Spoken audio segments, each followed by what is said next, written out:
বলে আমি ঈমান আনলাম, জবানে উচ্চারণ করলাম আশহাদু আল্লা ইলাহা ইল্লাল্লাহ। বলেন আশহাদু আল্লা ইলাহা ইল্লাল্লাহ ওয়া আন্না মুহাম্মাদান আবদুহু ওয়া রাসূলুহু।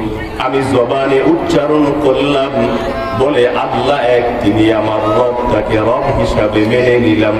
পয়গম্বর তিনি আমার নবী মুহাম্মদুর রাসূলুল্লাহ সাল্লাল্লাহু আলাইহি ওয়াসাল্লাম, তাকেও নবী হিসাবে মেনে নিলাম। এটা হলো জবানের সাথে আর অন্তরের সাথে সম্পৃক্ত রে ভাই, অমুসলমান ভাইরা রে আমার। এবার যখন আমি আমার জবান দিয়ে উচ্চারণ করলাম এই কালিমা আর অন্তরে বিশ্বাস করলাম, এবার আমার কাজ হলো শুধু জবান আর অন্তর নয়, আমার গোটা বডি আপাদমস্তক, আমার পরিবার, আমার ফ্যামিলি, আমার সংসার, আমার আত্মীয় স্বজন, আমার ছেলে সন্তান সকলকে নিয়ে ঈমান আনার পরে এবার আমার কাজ হলো সকলকে নিয়ে ইসলামের উপরে জিন্দেগি পরিচালনা করা। কিন্তু আমরা ঈমান এনেছি, এখনো পর্যন্ত পরিপূর্ণ ইসলামে প্রবেশ করতে পারি, কারণ ঈমানটা আছে অন্তরে। আমার হাত যদি, আমি আমার হাতটাকে যদি পরিপূর্ণ ইসলামের মধ্যে প্রবেশ করায়া দিতে পারতাম, আমার হাতটা 2 নম্বরই কাজ করতে পারতো না, পারতনি? বলেন। আমি যদি আমার জবানটারি পরিপূর্ণ ইসলামে প্রবেশ করায়া দিতে পারতাম, আমার জবান মিথ্যা সাক্ষ্য দিতে পারত না, আমার জিহ্বাটা, আমার জবানটা মিথ্যা কথা বলার স্বপ্নেও দেখত না। তাহলে আমরা ঈমান এনেছি, কিন্তু এখনো পরিপূর্ণ ইসলামে প্রবেশ করতে পারিনি। আপাদমস্তক এখনো যায় নাই পরিপূর্ণ ইসলাম, শুধু এনেছি ঈমান। আল্লাহ তাআলা বললেন, ও পৃথিবীর মানুষেরা, ও ঈমানদারেরা, পরিপূর্ণভাবে ইসলামে প্রবেশ করো। আর একটা মুহূর্তের জন্য, একটু সময়ের জন্য শয়তানকে অনুসরণ করা যাবে না, শয়তানকে অনুসরণ করা যাবে না। কারণটা হলো যে শয়তানকে আজকের পৃথিবীর মানুষেরা প্রত্যেকটা পদে পদে, প্রত্যেক মুহূর্তে মুহূর্তে আমরা সকলেই আজকে শয়তানকে অনুসরণ করে আমাদের জীবন চলে। কোরআনকে ভুলে গিয়ে আল্লাহ তাআলা বললেন, যেই শয়তানকে অনুসরণ করে তোমরা জীবন পরিচালনা করতেছ, এই শয়তান তোমাদের প্রকাশ্য শত্রু। এই শয়তানটা তোমাদেরকে জাহান্নামে ধাক্কা দিয়া ফেলে দিতে চায়। প্রকাশ্য শত্রু শয়তান। বলে দুনিয়ার জমিনে কোন প্রকাশ্য শত্রু যদি আপনার আমার থাকে, এটা মানেনি যদি জানতে পারি যে উনি আমার সাথে শত্রুতামি বশত আমার পিছনে লাগছে, বলে আমিও তো তার পিছনে লাগি, তারে কেমনে ধরা যায়? ঠিক না বলেন? শরীরে যদি কেউ আমাকে আঘাত করে, কোনো কিছু দিয়ে আঘাত করে, তখন আমি বুঝে ফেলি তিনি আমার শত্রু, আমিও চেষ্টা করি তারে একটা আঘাতের পাল্টা জবাব দেওয়ার চেষ্টা করি। কিন্তু শয়তানের আঘাতটা তো শরীরে করে না, শয়তানের আঘাত তো দেখা যায় না। বলে এটার পরিণাম, বলে এক সময় দেখা যাবে, যখন আমরা বুঝতে পারবো বলে শয়তানের ধোঁকার কারণে আজকে জাহান্নামী, তখন আর বুঝলেও কোনো ধরনের কোনো লাভ হবে না। এজন্য যে শয়তান আপনার আমার প্রকাশ্য শত্রু, এই শয়তানকে অনুসরণ করে চলবো নাকি কোরআনকে অনুসরণ করে? বলেন। কোরআনকে অনুসরণ করে যদি জীবন চালাই, আল্লাহ বলে কোরআন তোমাকে জান্নাতের পথ দেখায়া দিবে। আর শয়তানকে অনুসরণ করে জীবন পরিচালনা করলে শয়তান আপনাকে আমাকে দুনিয়ার আরাম আয়েশের কথা মনে করায়া দিবে। কিন্তু একটা সময় দেখবো শয়তানকে অনুসরণ করার কারণে জাহান্নামের আগুন আমাকে গ্রাস করে ফেলেছে। এজন্য আল্লাহ তাবারাকা ওয়া তাআলা মহাগ্রন্থ আল কোরআনের অন্য এক আয়াতে বললেন, ইত্তাবিউ মা উনজিলা ইলাইকুম মির রাব্বিকুম ওয়া লা তাত্তাবিউ মিন দুনিহি আউলিয়া। আল্লাহ বলেন, ও পৃথিবীর মানুষেরা, অনুসরণ যদি করতেই হয় তাহলে আমি যে মহাগ্রন্থ আল কোরআন তোমাদেরকে উপহার দিলাম, অনুসরণ অনুকরণ যদি করতেই হয়, এর চাইতে দামি রাস্তা, এর চাইতে দামি সুন্দর গ্রন্থ পৃথিবীতে আর নাই। এজন্য তোমাদের কাজ হলো তোমাদের জীবনযাত্রা পরিচালনার ক্ষেত্রে কোরআনকে ফলো করে কোরআন অনুযায়ী জীবন চালালে তোমরা হয়ে যাবে জান্নাতি মানুষ। সুবহানাল্লাহ।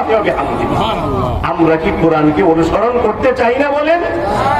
আল্লাহ বললেন, একদিকে কোরআনকে অনুসরণ করবা, আরেকদিকে আসমানের মালিক রে গার্জিয়ান বানায়া পথ চলবা। বলে আসমানের মালিক যিনি আল্লাহ তাবারাকা ওয়া তাআলা, যিনি আপনার আমার স্রষ্টা, যিনি আপনার আমার রব, যিনি আপনার আমার খালিক, যিনি আপনার আমার মালিক, যিনি আপনার আমার রিজিক দাতা, যে রব্বে কারীম আল্লাহ এক এক করে করে আপনাকে আমাকে এ পর্যন্ত এনে দাঁড় করিয়ে দিয়েছেন। রব্বে কারীম বললেন, আমাকে এরপরেও চিনলা না তোমরা, আমাকে গার্জিয়ান বানায়া পথ চলতে চাও না। ও পৃথিবীর মানুষেরা, একটা বারের জন্য চিন্তা করে কি দেখলা না তোমরা? হাল আতা আলাল ইনসানি হিনুম মিনাদ দাহরি লাম ইয়াকুন শাইআম মাযকুরা। বলে একটা সময় তোমাদের এই সুন্দর বডির কোনো নমুনা ছিল না, একটা সময় তোমার কোনো চিহ্ন ছিল না, তোমার কোনো এই স্ট্রাকচারের নমুনা বাবার কাছেও ছিল না, মায়ের কাছেও ছিল না। আমি কেমন হব বাবা জানতনি? বলেন, আমি কেমন হব মাও জানতেন না। অথচ যেই মা এক এক করে করে লম্বা টাইম আপনাকে আমাকে পেটে ধারণ করলেন, রব্বে কারীম বললেন, একেবারে নমুনা ছিল না তোমাদের, কোনো চিহ্ন ছিল না, কোনো ধ্যান বন্ধ ছিল না। আমি আল্লাহ তাবারাকা ওয়া তাআলা সেখান থেকে এক এক করে করে বাবার শরীর থেকে এক ফোঁটা নাপাক পানি বের করে দিয়ে মায়ের উদরে পৌঁছায়া দিলাম। সেখান থেকে এক এক করে করে সুন্দর একটা বডি তৈরি করে দিলাম। এরপরে একটা দিন একটা সময়কে নির্ধারণ করে দিলাম, যে সময়ে আমি আল্লাহর হুকুমে দুনিয়াতে তোমার আগমন ঘটেছিল। আল্লাহ বললেন, আমাকে চিনলা না? এরপরেও আল্লাহ বললেন, ও পৃথিবীর মানুষেরা, যেদিন তুমি দুনিয়াতে তোমার আগমন ঘটেছিল, মায়ের কলিজা ছিঁড়ে মা প্রসব বেদনা সহ্য করে কলস কলস রক্ত জমিনে ঢাইটা দিয়া তোমার আগমনটা মা জীবনটারে বাজি রাইখা দুনিয়াতে তোমার আগমন ঘটাইছেন। মা যখন তুমি দুনিয়াতে এসেছিলে তোমার অবস্থাটা কেমন ছিল? আল্লাহ কোরআনে জানায়া দিলেন, আল্লাহু আখরাজাকুম মিন বুতুনি উম্মাহাতিকুম লা তা'লামুনা শাইআ। আচ্ছা বলেন, আমরা যেদিন পৃথিবীতে এসেছিলাম মায়ের পেট থেকে ভূমিষ্ঠ হয়ে আমরা সেদিন কথা বলতে জানতাম? আমাদের কোনো ভাষা ছিল? মুখে দাঁতের ব্যবস্থা ছিল? হাতে কোনো শক্তি ছিল কিছু ধরার মতো? আল্লাহ তাআলা বললেন, কিছুই ছিল না। হাতেও কোনো শক্তি ছিল না, জবান দিয়ে কথা বলার ক্ষমতা ছিল না, পা দিয়ে মাইলকে মাইল পথের পর পথ হাঁটবা এই সুযোগটাও ছিল না। আমি রবরে চিনলা না বান্দা? বলে দামি খাবার আপেল কমলা বেদানা চাবায়া চাবায়া দাঁত দিয়া খাইবা এই ক্ষমতা ছিল না। কিন্তু আমি আসমানের মালিক ওই সময় ওই মুহূর্তে মায়ের উদরে মায়ের কলিজায় এমন এক খাবার আমি আল্লাহ তোমার জন্য প্রস্তুত করে দিয়েছিলাম। ও পৃথিবীর মানুষেরা, আজও পর্যন্ত সেই সময় এমন দামি এমন উপযোগী খাবার দ্বিতীয় আর কেউ বানায়া দেখাইতে পারে নাই, কোনদিন পারবেও না। তিনি বলেন, আপনার আমার রব। সেই রবকে চিনতে পারলাম না। আল্লাহ বলে, আজকে যদি আমাকে গার্জিয়ান মাইনা আমি রবকে গার্জিয়ান মেনে যদি কোরআন অনুযায়ী, আমি রবের পক্ষ থেকে নাজিলকৃত কোরআন অনুযায়ী যদি জীবনটা চালাও, তাহলে তোমাদের জীবন, দুনিয়ার জীবনটাও শান্তিময় জীবন হয়ে যাবে, কবরের জগৎটাও শান্তিময় হয়ে যাবে। আখিরাতে কিয়ামতের ময়দানে দামি একটা কলিজা নিয়া, কলিজাকে বড় করে দিয়ে আসমানের মালিকের সামনে দাঁড়ায়া যেতে পারবা। আল্লাহ তাআলা কোরআনের অন্য এক আয়াতের মধ্যে বললেন, আল্লাহু ওয়ালিয়ুল্লাযীনা আমানু ইউখরিজুহুম মিনাজ-যুলুমাতি ইলান-নূর। আল্লাহু আকবার বলেন। আল্লাহ তাআলা বলে, পৃথিবীর মানুষেরা আমারে যদি গার্জিয়ান বানায় জীবন চালাও, আমি রবের নাজিলকৃত কোরআন অনুযায়ী, কোরআনকে অনুসরণ করে যদি জীবন চালাও, আমি রবকে যদি গার্জিয়ান বানায় নাও, আমি আল্লাহ তাআলা ওয়াদা করলাম আমাকে গার্জিয়ান বানায় আমার কথা মতো জীবন পরিচালনা করলে আমি আল্লাহ তোমারে নিজ হাতে ধইরা জাহান্নামের পথ থেকে সরায়া জান্নাতের পথে চলা সহজ করে দিব। এই ওয়াদা কার বলেন? আল্লাহর ওয়াদা মিথ্যা হওয়ার কোন সুযোগ আছে? মিথ্যা হয় রাজনীতি নেতার ওয়াদা, মিথ্যা হয় না? বলে নির্বাচন আসলেই বলতে শোনা যায়, আমাদের যদি আপনারা ভোট দিয়ে পাস করান, আপনারা কেউ এই সমাজের এই অঞ্চলের মানুষ কেউ না খায়া মরবেন না। কয় না এমন কথা? কি খায়া মরবেন এটা আর কয় না। বলে কেউ না খায়া মারা যাবেন না, কিন্তু কি খায়া মরবেন এটা। আল্লাহর ওয়াদা মিথ্যা হওয়ার সুযোগ নাই। যদি আমাকে প্রশ্ন করে বসেন, কোরআনকে যদি প্রশ্ন করে বসেন, ও কোরআন তুমি কোরআনকে অনুসরণ কেন করব? আল্লাহরে গার্জিয়ান কেন মাইনা নিব? আল্লাহ তাআলা আয়াত নাযিল করে জানায়া দিলেন কেন আমারে গার্জিয়ান বানায়া নিবা।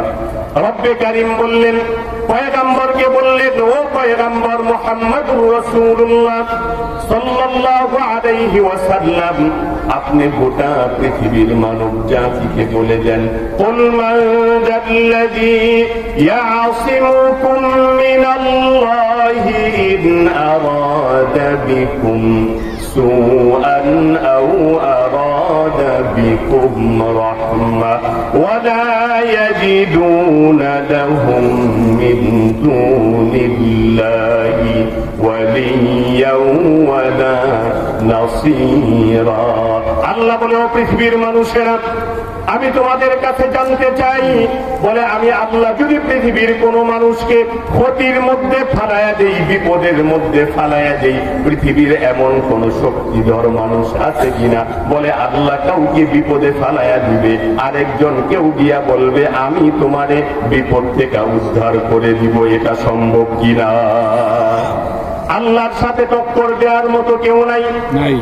আল্লাহ বলে, আমি যদি, কেন আমার গার্জিয়ান মানবা না? আমার শক্তিটা কি এখনো তোমরা জানলা না? আমি রবের ক্ষমতা কি এখনো তোমরা জানলা না? আমি রবকে এখনো কি তোমরা চিনতে পারলা না?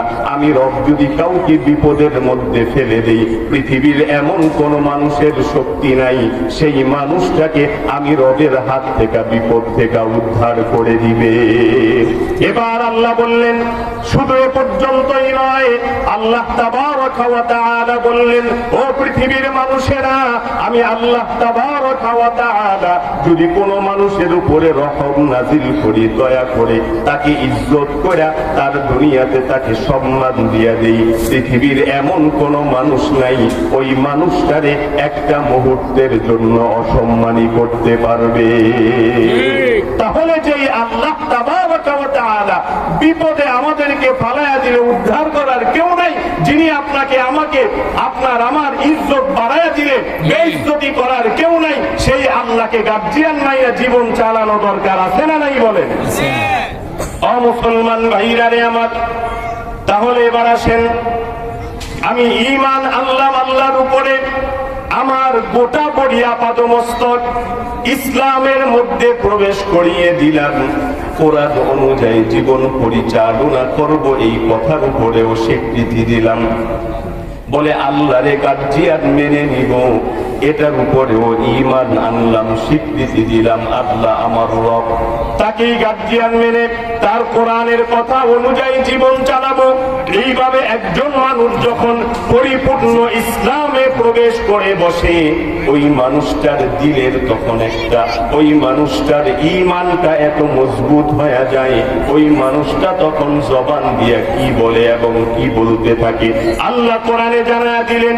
যেই মানুষটা পরিপূর্ণ ইসলামের মধ্যে প্রবেশ করে বসে, ওই মানুষটার কথা, ওই মানুষটার দিলে হালত, ওই মানুষটার অন্তরের অবস্থাটা কেমন হয় আল্লাহ জানায়া দিলেন। কেমন হওয়া দরকার আল্লাহ সেটাও জানায়া দিলেন।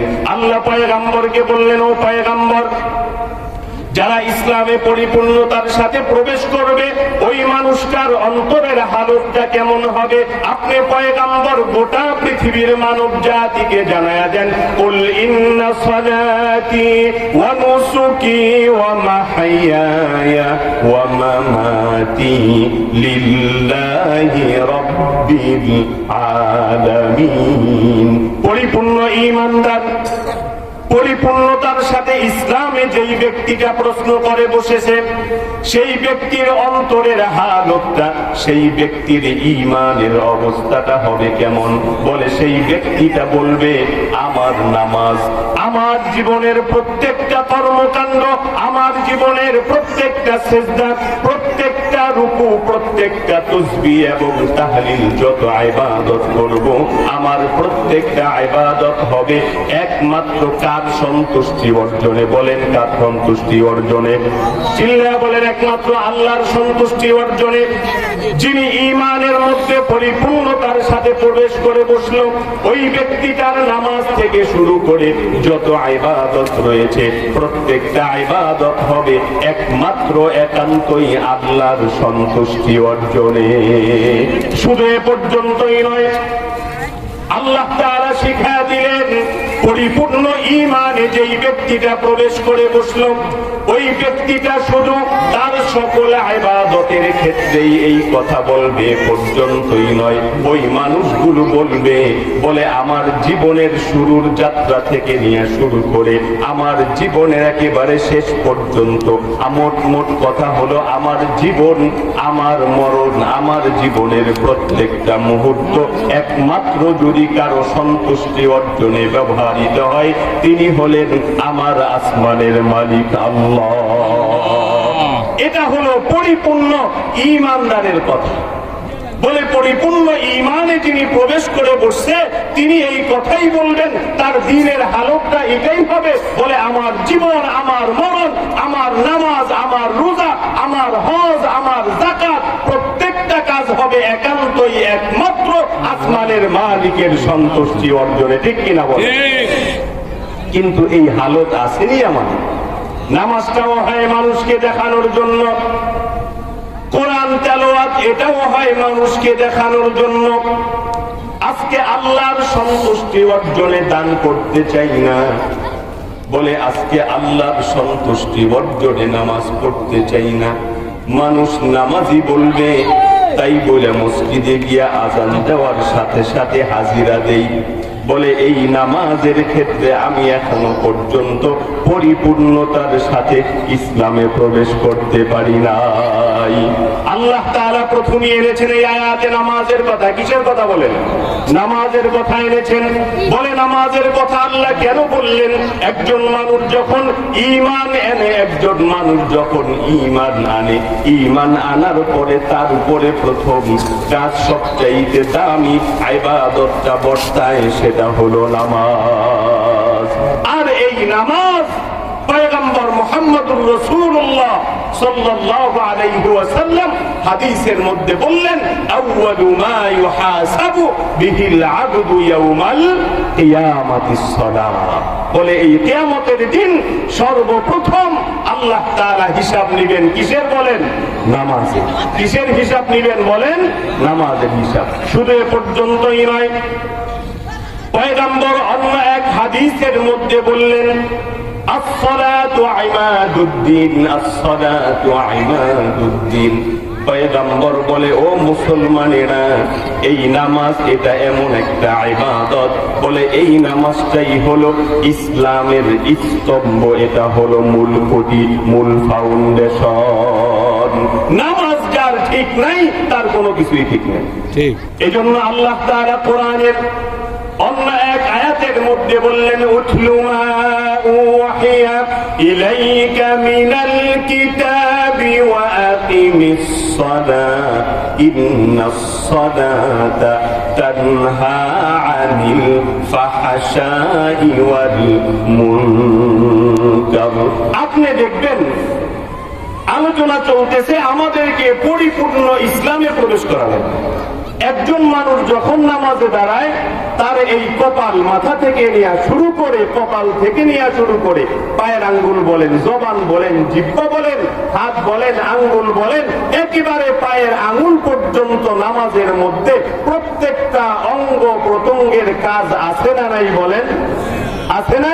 এই কপাল থেকে নিয়ে নাক বলেন, চোখ বলেন, নামাজে হাত বাইরে দাঁড়ানোর পরে কোথায় তাকাবো, চোখের কাজ আছে না?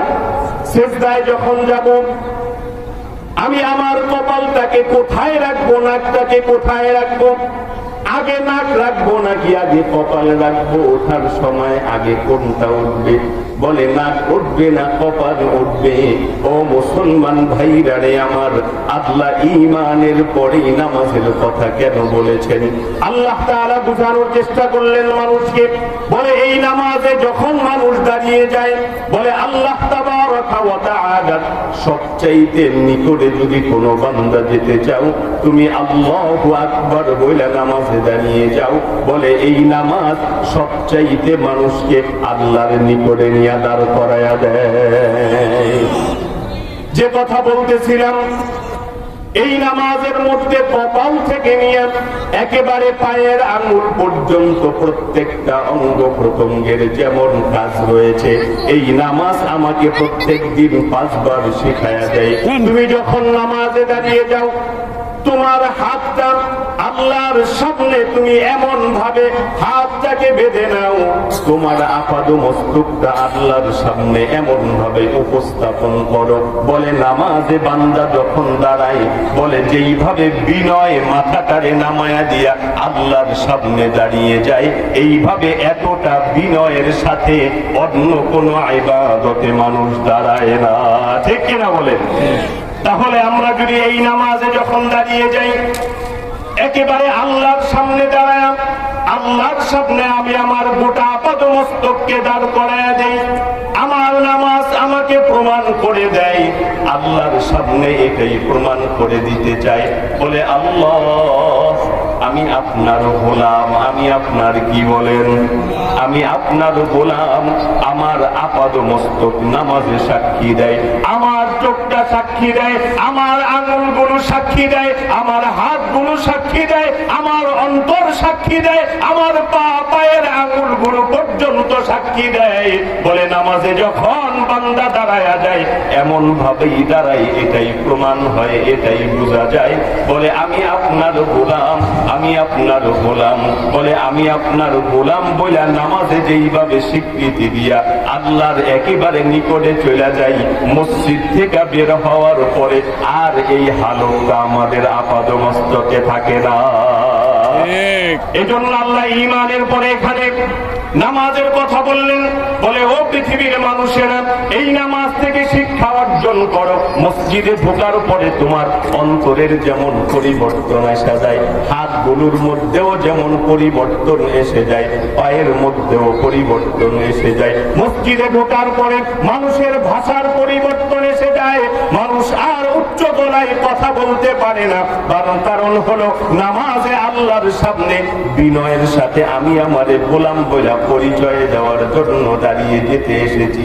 কিন্তু এই হালতটা যদি আমাদের মসজিদ থেকে বের হওয়ার পরেও যদি এই হালতটা স্থির থাকতো, তাহলে আজকে পৃথিবীর মানুষ এই দুনিয়ার জমিনে পরিবার সংসারে ফ্যামিলিতে এত অশান্তির মধ্যে দিন কাটানো লাগতো না। এই জন্য আল্লাহ তাবারাকা ওয়া তাআলা সর্বপ্রথম নামাজের কথা কথা এনেছেন। এই নামাজ থেকে আপনাকে আমাকে শিক্ষা নিতে হবে। শুধু এ পর্যন্তই নয়, আল্লাহ তাবারাকা ওয়া তাআলা এই নামাজের ব্যাপারে মহাগ্রন্থ আল কোরআনের অন্য এক আয়াতের মধ্যে বললেন, ক্বাদ আফলাহাল মুমিনুনা আল্লাযীনা হুম ফী সালাতিহিম খাশিউন। বলে ওই সমস্ত মুমিনরাই সফল কাম যারা নামাজে আল্লাহর সামনে চূড়ান্ত বিনয়ের সাথে আল্লাহর সামনে নিজের গোলাম বইলা পরিচয় দিয়া নামাজে দাঁড়ায়া যায়, তারা সফল কাম। আল্লাহ তাআলা এই কথা ঘোষণা করেছেন। কিন্তু